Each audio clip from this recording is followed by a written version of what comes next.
जो white house में उनका जो एनुअल डिनर था, जिसको कॉरेस्पॉन्डेंट डिनर कहा जाता है, उसमें एक हमला फायरिंग सी हुई, और वो फायरिंग किसी प्रोपेगेंडा के थ्रू या जो भी हुआ वो उस वीडियो में मैंने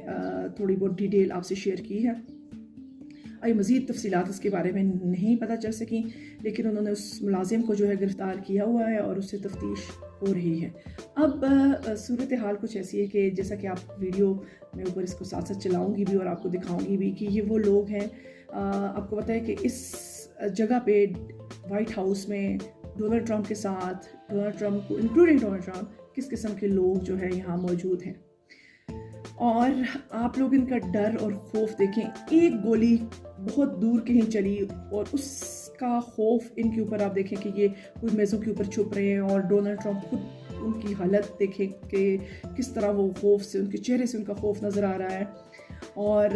तमाम जितने भी उनके अहदेदार थे वो सारों को भागता हुआ देखें और लोगों को चुपता चीता। और इवन कि आप ज़रा देखें तो इस वीडियो में आपको नज़र आएगा कि डोनाल्ड ट्रंप पहले जा रहे हैं और उनकी अहलिया जो हैं वो पीछे रह जाती हैं, और वो किस तरह से ज़मीन पे क्रॉल करती हुई जो है वो वहाँ से निकल रही होती हैं। और तमाम वहाँ जितना भी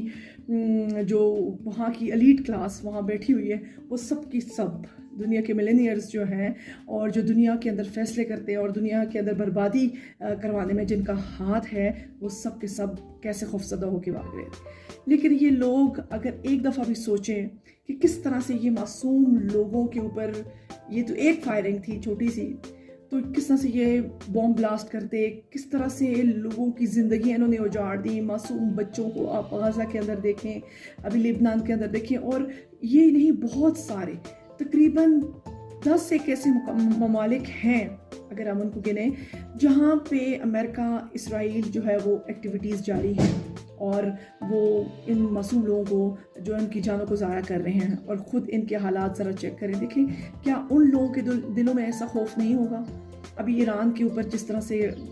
मनाब स्कूल के ऊपर बमबारी हुई छोटे छोटे मासूम बच्चियों पे,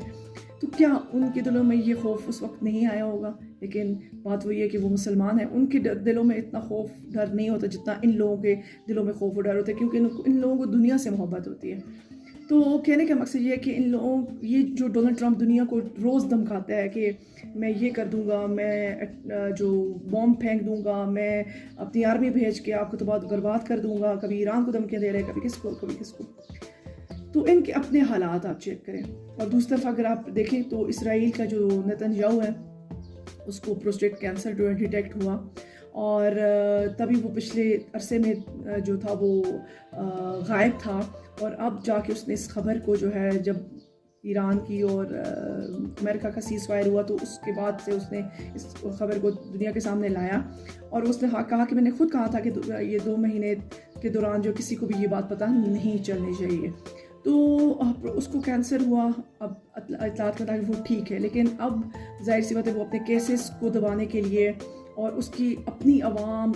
इसराइली इस वक्त उसके ख़िलाफ़ खड़े हैं। आप देखें तो इसराइल के अंदर रोज़ाना प्रोटेस्ट होती है कि वो गाज़ा में मुसलमानों के ऊपर कितने जुल्म, वो लोग मुसलमान भी, वो मज़लूम लोग इंसानियत के लिए लड़ रहे हैं। फिर वो कह रहे हैं कि आप लेबनान के अंदर किस तरह से, और कितने जर्नलिस्ट को, अभी 2 जर्नलिस्ट को इन्होंने दोबारा से शहीद किया, जिसमें एक ज़ैनब थी और दूसरी अमल थी। तो इस तरह इन्होंने मतलब बहुत सारी जानें इनकी वजह से ज़ाया हो रही हैं, और इन लोगों को खुदा का, बिल्कुल खुदा का तो खैर इनको अल्लाह का तो पता ही नहीं है, ये खुद ही खुदा बने हुए हैं, खुद ही सारी मामलात को चला रहे हैं, संभाल रहे हैं, और इनको लगता है कि ये दुनिया से नहीं जाएंगे। तो इस किस्म की सिनेरियो में इन लोगों को ये सोचना चाहिए कि जब इनका वक्त आएगा तो ये ज़मीन के नीचे भी छुपेंगे तो इनको छुपने की जगह नहीं मिलेगी, और इनके साथ वही होगा जो ये दुनिया के साथ कर रहे हैं। तो ये हैं इनके हालात, देख लीजिए, जो दुनिया को डराते हैं एक छोटी सी गोली से, किस तरह से इनके ऊपर खौफ व हरास और किस तरह से जो है ये भाग रहे हैं मौत से।